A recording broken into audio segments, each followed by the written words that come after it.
When I cried out my fiancé's name, he was shocked because I had never called him by name before. Whenever I faced him, I either scolded him or ignored him. But what he didn't know was that I had actually been reborn in my previous life. I had stolen all of my fiancé's property and given it to the man I loved, yet he never blamed me. And even when the man I loved betrayed me, he sacrificed his life to save me. Therefore, in this life, I decided to stay by his side and accept his love. "Lucian, please," I whispered, tears blurring my eyes. He froze. I'd never called him by his name before, always Mr. Blackwood, which he hated. The surprise flickered in his eyes, then vanished, replaced with that usual cold mask. "You'd do anything just to be with your lover, wouldn't you?" He scoffed. "Too bad. You'll stay cuffed until you finally accept you belong beside me. I won't run again, I promise." My voice was soft, desperate. For a second, his gaze softened, then hardened again as he turned to leave. My wrists hurt, I murmured, lips pouting. His eyes darted to my raw skin, and something broke in him. He rushed to me, unlocked the cuffs. "I'm sorry," he said, voice low. The moment my hands were free, I threw myself into his arms, clutching him like I'd never let go. "This time I'll protect you. I'll stay by your side." He pulled back, searching my face, suspicion burning in his hazel eyes. "What do you think you're doing? If this is another trick, doll, you're not leaving this mansion. That nickname, doll, I used to hate it. Now it made my heart skip. I don't want to go anywhere," I told him, wrapping my arms around his neck again. He stiffened, then shoved me back, his hand landing at my throat, firm, but not cruel. "You expect me to believe you've suddenly decided to be obedient? You've fought me since day one. Now you want to play sweet?" He leaned closer, voice low and dangerous. "If this is another game, I'll make sure your lover doesn't live to see morning." I didn't care. Adrian could rot. I was planning to deal with him myself anyway. Before Lucian could finish his threat, I pulled his face to mine and kissed him. He froze, then melted. His hand slid to the back of my neck, deepening the kiss until my knees nearly gave out. Honestly, it was the best kiss of my life,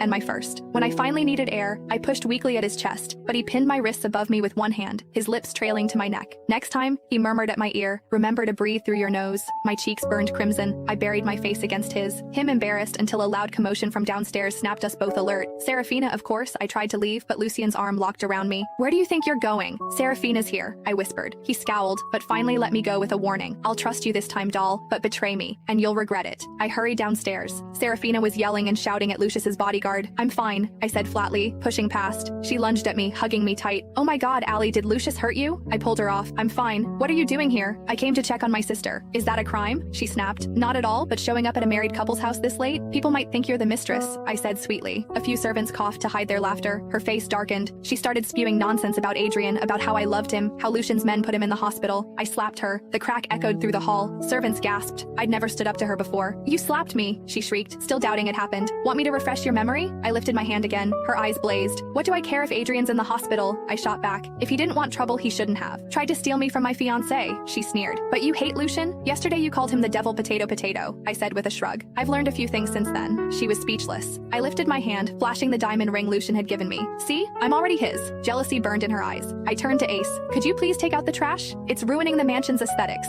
Two guards